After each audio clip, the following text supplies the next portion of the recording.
What's up, YouTubers? It's Soul here, bringing you my next installment of Project 365. So, I actually wanted to take a little bit more of a serious approach to this episode, and I was mulling about what I should do for this episode because, I do cooking, I do dancing, what I basically do, and I figured with everything going on YouTube feeds and going on in the social world, be it news feeds, be it websites, anything, you always hear about the issues now with, I'm going to say it would be like almost the police versus certain political parties. And this is not going to be one of these rants or anything. This is actually more of myself telling us two stories of two extremes on my part.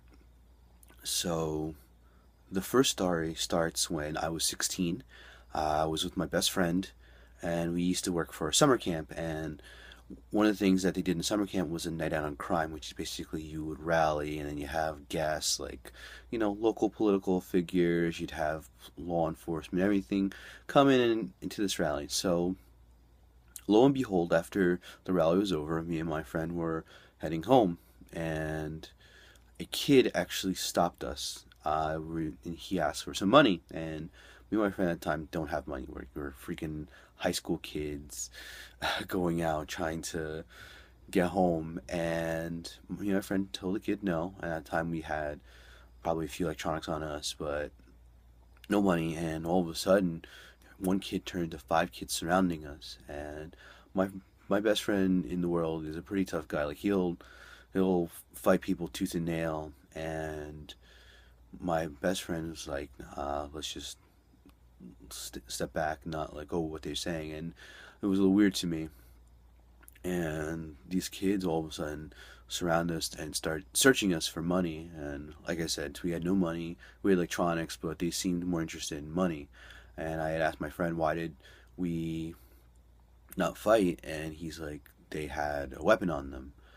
He didn't really know what type of weapon, but he said he saw something flash. It was a shiny object that was being held by one of the kids. So it could have been a gun, it could have been a knife, it could have been whatever. But he basically assessed that these kids were pretty serious about fucking us up. And sorry for using language, but it is true. If we had any sort of money, and he basically decided that our lives were more valuable than trying to be tough guys.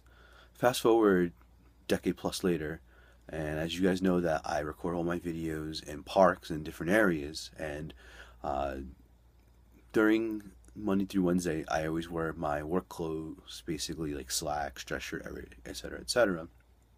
So it was probably around October, November last year, and I was practicing in the park, and all of a sudden, cop car rolls up. I hear the sirens, everything, and I'm obviously pretty much have no issue with police. I've never had in the past where I'm pretty much don't like. I know they have a job to do, and they basically walk up to me, which, like I said, was very unusual because I'm practicing in this park. I've done it in the past. I have had zero issue, and they start, asking how I'm doing, what am I doing, and I said I'm doing okay, and I'm just dancing, recording some videos because that's what I do. And all of a sudden they said, can you, step over and spread your arms and legs? And it was like, I have to be compliant because who knows what's going on in the situation. And then from there, they searched my body, searched my pants, everything. And then what's worse was they started searching through my bag. They started asking questions. Do you have drugs? Do you have weapons? Are you hiding something? Are you on drugs right now? And the obvious answer to those questions was, I have no weapons. I had no drugs. I'm not on drugs. I'm just practicing here. And it was hard because my natural reaction as a person, and I'm saying as a human being, would be, uh, these guys are harassing me, and this is not cool, and you guys gotta. it would be more of being offended because I'm not looking like someone who's suspicious. I'm wearing dress pants. I was wearing a dress shirt at the time because I told you I practice in the park. It's pretty much the only time I really have between work and trying to be a family person to really practice. And what was worse was then they asked for my ID. They didn't demand, they asked. And like I said, I'm always going to be compliant in these situations because I don't really want it to escalate to something worse. And then ironically, they see that at the time I had a permit. They said, you're kind of old to have a permit, and I'm like, it's stupid, but it did kind of bother me a bit. So people will be wondering why am I recanting stories like this, and I wanted to tell you that it's easy for us to make judgments upon a, a person or you know a job or what people do when you've never been victim or you've never been on any end of the spectrum. I recant these stories because I've been on both sides of the spectrum. I've been on the side where I really wanted a cop to come and to help me and my friend, knowing a situation could escalate to something worse. And I've been in a situation where the cop or the civil service officer harassed me for no apparent reason. Although in the end, when I did ask him why was he bothering, like why was he asking me all these questions, and he said that there was a call by somebody saying that there was drug usage in the area, not just in that park, but in the area, and the cop had to actually do something about the people, and it was kind of fucked up because I'm dressed in dress clothes. I'm just dancing here, and it sucks because you really don't want to claim that they're being profiled or anything because you don't, but it just happens. And I've learned that being on both sides of the spectrum, it's kind of a crappy thing, but in the end, they have a job to do.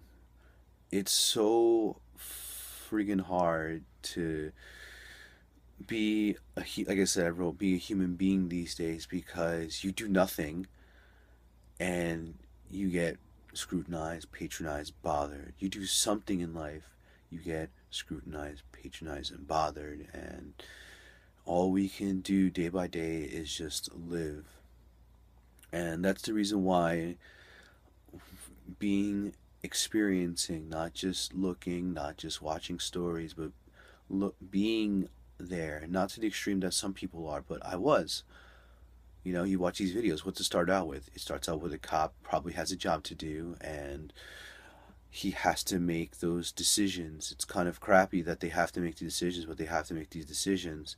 And I think that it's not necessarily just the officer individual, it's the system that is put into place that teaches them, in these situations you have to react in this way. Now, I'm not going to say that some cops always react this way or some officers or anything like that, but that's what they're taught to do. If you have a problem with the system. The individual is only trying to do what is necessary for them to do well in their job or what is necessary for them to help us. And like I said, sometimes this gets taken to extreme and the cop or whomever is wrong, but make sure that at the end of the day, as people, that we understand what's happening to us and knowing our rights and knowing that sometimes the best solution to a problem is to be compliant, and from there we can fight back. For us to throw violence or more violence is only going to lead for us in worse situations. And I may not be a popular opinion about the whole thing, but I'm just telling you that I've been victim to both someone trying to commit a crime on me and an officer having to do his duty, but at the same time making me, unknowing to him, feel the way I would have felt. So, yeah, I hope that people understand that I'm just coming here on this video saying that My opinion on the whole thing, all this stuff going on, is we really need to talk to others or at least understand before we make decisions. And if you really feel, even when you understand that it's wrong, look into the system. Don't look at always at the individual, because I think the individual given the rights to do what they have to do is sometimes what happens. Anyways, I'm gonna cut it off from here, and off on a positive note. Tomorrow's project will probably be a cooking project. I'm actually gonna be baking cookies, so if I see more negative BS, I'm going to post pancake YouTube videos or how to make cookie YouTube videos and brownie making YouTube videos till there's peace. All right. So this is gonna be cooking for peace. That's my campaign. Souls out. Peace.